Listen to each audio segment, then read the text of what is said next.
Hey guys, so I'm having a bend down for this review, so I hope it's okay.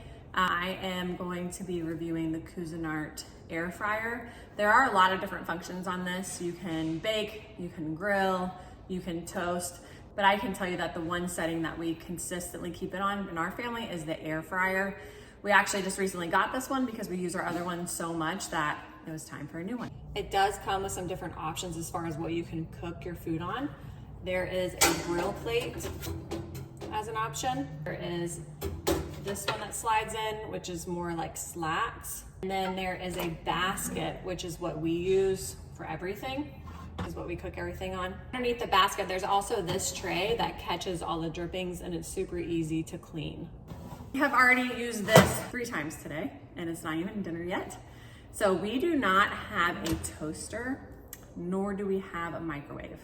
So this is what we use for everything. To heat up food, to toast food, to cook food. Last night I cooked chicken in it. This morning we toasted our bagels in it. The kids then toasted English muffins.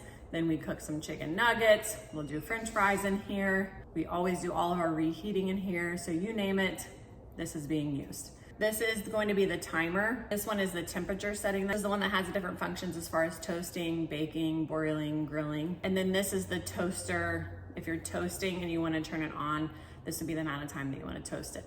We always have ours on air fry. Just change the temperature based on what we're doing and then change the air fry time depending on what it is that we're cooking. This is a must and we love our Cuisinart. Again, this is the second one that we've had. Our other one just couldn't withstand anymore because we probably use it 4 to 5 times a day. I hope this review was helpful.